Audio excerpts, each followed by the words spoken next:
Yang pertama, perbandingan metode full costing dengan metode variable costing. Metode full costing maupun variable costing merupakan metode penentuan harga pokok produksi.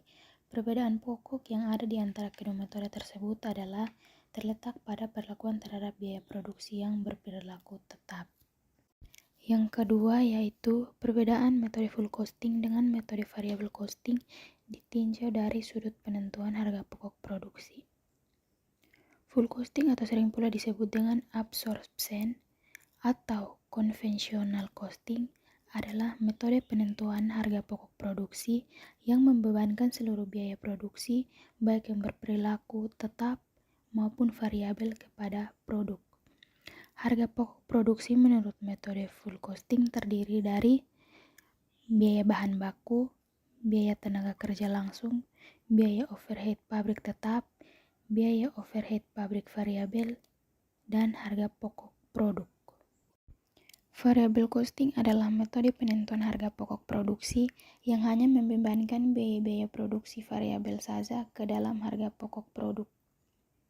Harga pokok produk menurut metode variable costing terdiri dari biaya bahan baku, biaya tenaga kerja variabel, biaya overhead pabrik variabel, harga pokok produk.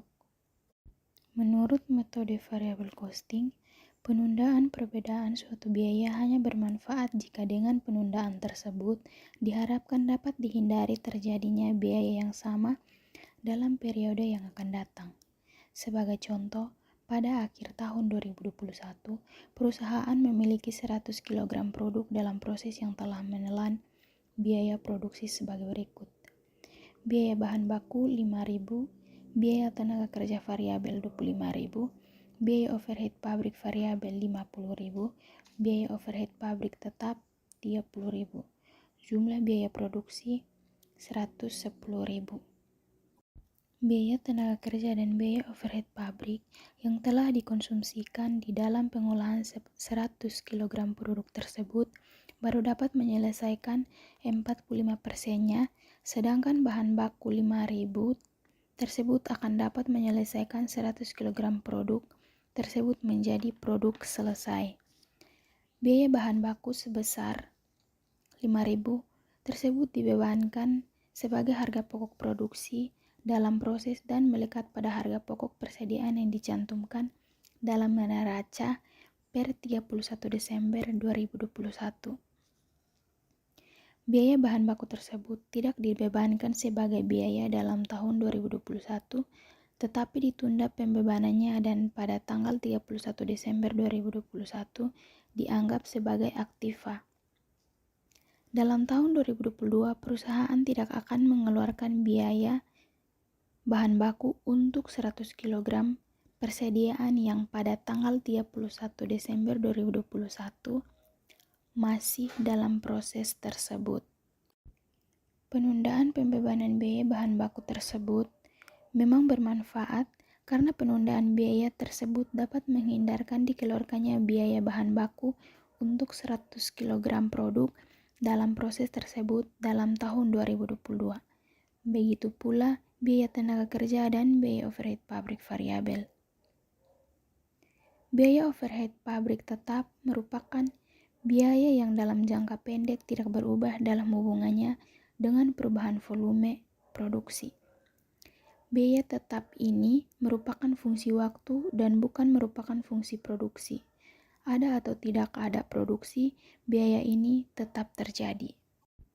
Menurut metode variable costing, period cost adalah biaya untuk mempertahankan tingkat kapasitas tertentu guna memproduksi dan menjual produk. Dalam metode variable costing, period cost meliputi seluruh biaya tetap atau seluruh biaya kapasitas atau capacity cost.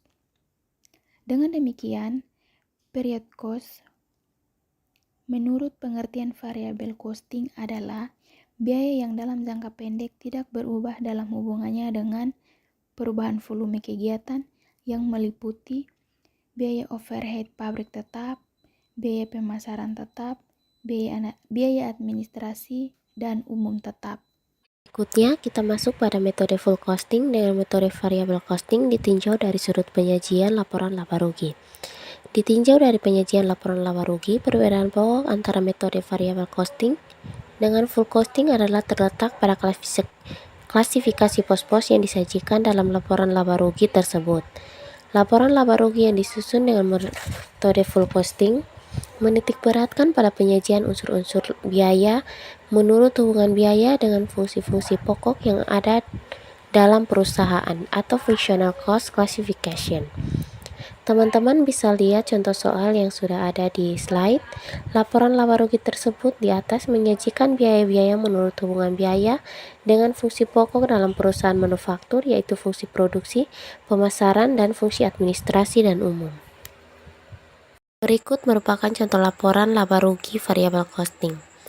Di lain pihak, laporan laba rugi metode variable costing lebih menitikberatkan pada penyajian biaya sesuai dengan perilakunya dalam hubungannya dengan perubahan volume kegiatan. Dalam laporan laba rugi variable costing tersebut di atas, biaya tetap disajikan dalam satu kelompok tersendiri yang harus ditutup dari laba kontribusi yang diperoleh perusahaan sebelum timbul laba bersih.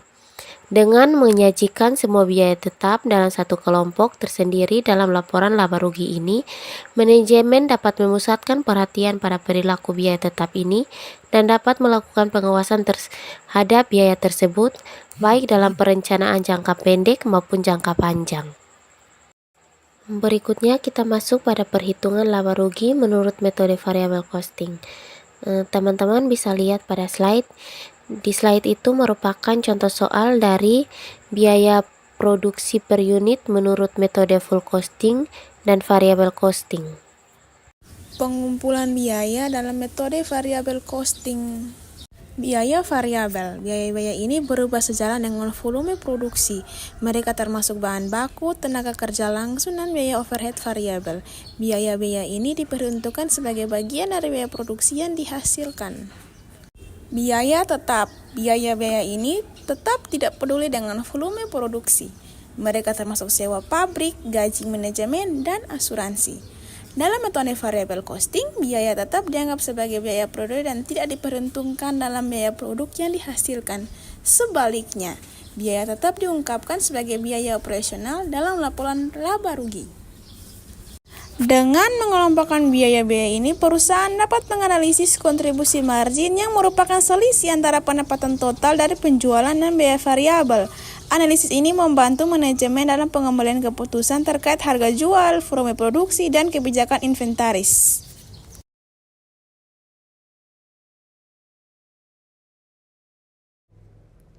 Penyajian laba rugi kepada pihak luar perusahaan. Penyajian laporan laba rugi kepada pihak luar perusahaan biasanya dilakukan dalam bentuk laporan keuangan tahunan atau interim yang disusun sesuai dengan standar akuntansi yang berlaku seperti standar akuntansi keuangan di Indonesia atau International Financial Reporting Standard secara global.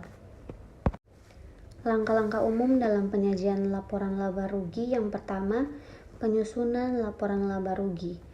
Terdapat pendapatan yang menyajikan semua pendapatan yang diperoleh perusahaan selama periode tertentu.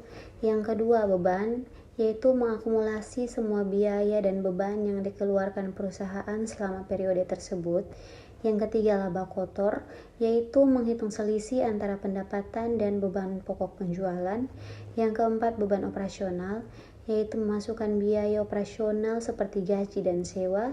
Yang kelima, laba operasional, yaitu menghitung laba yang diperoleh dari operasi utama perusahaan. Yang keenam, pendapatan atau beban lain, yaitu memasukkan pendapatan atau beban lain yang tidak terkait langsung dengan operasi utama, seperti pendapatan bunga atau kerugian penjualan aset. Yang ketujuh, laba sebelum pajak, yaitu untuk menghitung laba sebelum pajak. Dan yang kedelapan, laba bersih, yaitu untuk menghitung laba bersih setelah pajak. Yang kedua, komponen utama laporan laba rugi. Terdapat pendapatan, yaitu total pendapatan dari penjualan produk atau jasa. Yang kedua, harga pokok penjualan atau HPP, yaitu biaya langsung yang terkait dengan produksi barang atau jasa yang dijual. Yang ketiga, laba kotor, yaitu pendapatan dikurangi HPP. Yang keempat, beban usaha, yaitu biaya operasional seperti gaji dan sewa. Yang kelima, laba usaha, yaitu laba kotor dikurangi beban usaha. Yang keenam, pendapatan atau beban lain, yaitu seperti bunga, keuntungan atau kerugian dari penjualan aset. Dan yang ketujuh, laba sebelum pajak, yaitu laba usaha ditambah pendapatan lain dan dikurangi dengan beban lain. Yang ketiga, format penyajian. Laporan laba rugi dapat disusun dalam format vertikal atau horizontal dan dapat disajikan dalam bentuk single step, yaitu semua pendapatan dikurangi semua beban, atau multi step, yaitu memisahkan operasional dari non-operasional dan menyajikan subtotal. Yang keempat, diseminasi. Laporan laba rugi biasanya disajikan dalam laporan tahunan perusahaan dan didistribusikan kepada pemegang saham, investor, dan pihak berkepentingan lainnya. Selain laporan tahunan, perusahaan publik juga menyajikan laporan keuangan interim kepada publik. Yang kelima, kepatuhan dengan standar akuntansi. Penyajian laporan laba rugi harus mematuhi standar akuntansi yang berlaku agar informasi yang disajikan dapat dipercaya dan dibandingkan dengan laporan perusahaan lain. Yang keenam, audit dan verifikasi, yaitu untuk memastikan akurasi dan keandalan laporan laba rugi sering diaudit oleh auditor eksternal yang independen. Dengan langkah-langkah tersebut, laporan laba rugi dapat memberikan gambaran yang jelas mengenai kinerja keuangan perusahaan kepada pihak-pihak luar.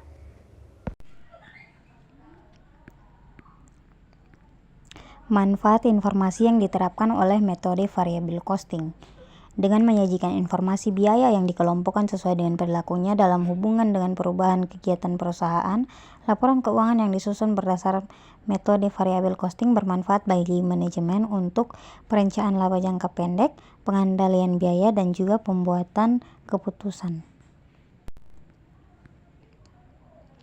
Manfaat variable costing dalam perencanaan laba jangka pendek. Untuk kepentingan perencanaan laba jangka pendek, manajemen memerlukan informasi dalam hubungannya dengan volume kegiatan. Dalam jangka pendek, biaya tetap tidak berubah dan dengan adanya perubahan volume kegiatan sehingga hanya biaya variabel yang perlu dipertimbangkan oleh manajemen dalam pengambilan keputusannya. Oleh karena itu, metode variable costing yang menghasilkan laba rugi yang menyajikan informasi biaya variabel yang terpisah dari informasi biaya tetap dapat memenuhi kebutuhan manajemen untuk perencanaan laba jangka pendek.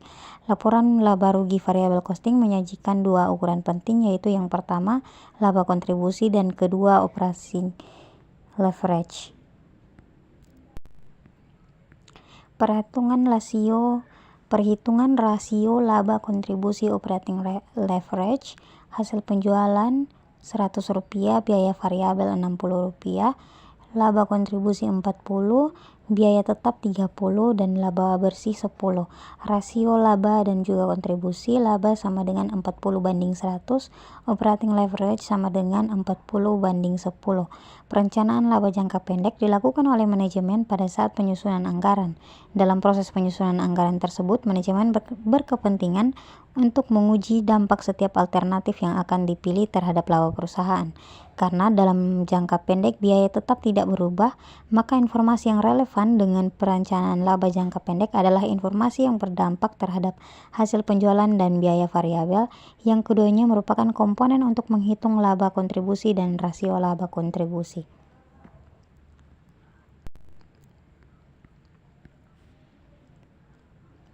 Manfaat variable costing dalam pengendalian biaya. Variable costing menyediakan informasi yang lebih baik untuk mengendalikan periode cost dibanding informasi yang dihasilkan oleh full costing. Dalam full costing, biaya overhead pabrik tetap diperhitungkan dalam tarif biaya overhead pabrik dan dibebankan sebagai unsur biaya produksi. Oleh karena itu, manajemen kehilangan perhatian terhadap periode cost atau biaya overhead pabrik tetap tertentu yang dapat dikendalikan. Di dalam variable costing, period cost yang terdiri biaya yang berperilaku tetap dikumpulkan dan disajikan secara terpisah dalam laporan laba rugi sebagai pengurang terhadap laba kontribusi. Biaya tetap ini dapat dikelompokkan ke dalam dua golongan, yaitu discretionary fixed cost dan commit fixed cost. Manfaat variable costing dalam pengambilan keputusan. Variable costing menyajikan data yang bermanfaat untuk pembuatan keputusan jangka pendek. Dalam pembuatan keputusan jangka pendek yang menyangkut mengenai perubahan volume kegiatan, period cost tidak relevan karena tidak berubah dengan adanya perubahan volume kegiatan. Variable costing khususnya bermanfaat untuk penentuan harga jual jangka pendek. Contoh, biaya bahan baku Rp100, biaya tenaga kerja variabel 200, biaya overhead pabrik variabel 300, biaya pemasaran administrasi variabel 250, jumlah biaya variabel 850, biaya tetap 150, harga pokok produk A persatuan adalah 1000. PT Eliona menerima pesanan sebanyak 1000 satuan produk A di luar penjualan rutin. Harga yang diminta oleh pemesan adalah Rp900 per satuan. Menurut metode costing, harga jual yang diminta oleh pemesan tersebut akan menghasilkan rugi bruto sebesar Rp100 per satuan. 900 kurang dengan Rp1.000. Sehingga menurut metode full costing, pesanan khusus tersebut akan ditolak. Namun jika pabrik masih mempunyai kapasitas yang belum dipakai, menurut metode variable costing pesanan tersebut akan diterima karena pesanan khusus tersebut masih dapat menghasilkan laba kontribusi sebesar Rp50 per satuan. 900 dikurang dengan Rp850. Jika pesanan sebanyak 1000 satuan produk A tersebut diterima, menurut metode variable costing perusahaan akan memperoleh tambahan laba kontribusi sebesar 1000 kali Rp900 dikurang dengan Rp850 sama dengan Rp50.000. Jika biaya tetap diharapkan konstan, berarti tambahan laba kontribusi tersebut akan menaikkan laba bersih sebesar Rp50.000. Baik, yang berikutnya kelemahan metode variable costing. Setelah diuraikan manfaat informasi yang dihasilkan oleh metode variable costing, berikut ini diuraikan kelemahan-kelemahan metode tersebut. Yang pertama, pemisahan biaya-biaya ke dalam biaya variabel dan tetap sebenarnya sulit dilaksanakan karena jarang sekali suatu biaya benar-benar variabel atau benar-benar tetap. Suatu biaya digolongkan sebagai suatu biaya variabel jika asumsi berikut ini dipenuhi. Yang pertama, bahwa harga barang atau jasa tidak berubah.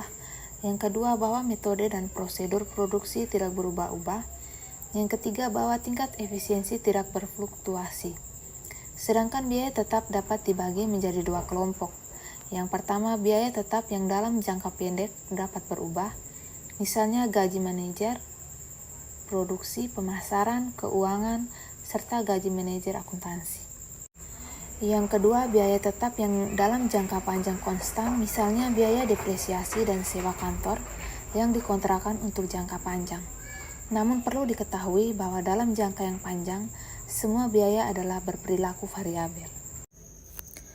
Metode variable costing dianggap tidak sesuai dengan prinsip akuntansi yang lazim, sehingga laporan keuangan untuk kepentingan-kepentingan pajak dan masyarakat umum harus dibuat atas dasar metode full costing. Menurut pendukung full costing, jika biaya overhead pabrik tetap tidak diperhitungkan dalam harga pokok persediaan dan harga pokok penjualan, akan menghasilkan informasi harga pokok produksi yang tidak wajar. Yang ketiga, dalam metode variable costing, naik turunnya laba dihubungkan dengan perubahan-perubahan dalam penjualannya. Untuk perusahaan yang kegiatan usahanya bersifat musiman, variable costing akan menyajikan kerugian yang berlebih-lebihan dalam periode-periode tertentu, sedangkan dalam periode lainnya akan menyajikan laba yang tidak normal. Yang keempat, tidak diperhitungkannya biaya overhead pabrik tetap dalam persediaan dan harga pokok persediaan akan mengakibatkan nilai persediaan lebih rendah, sehingga akan mengurangi modal kerja yang dilaporkan.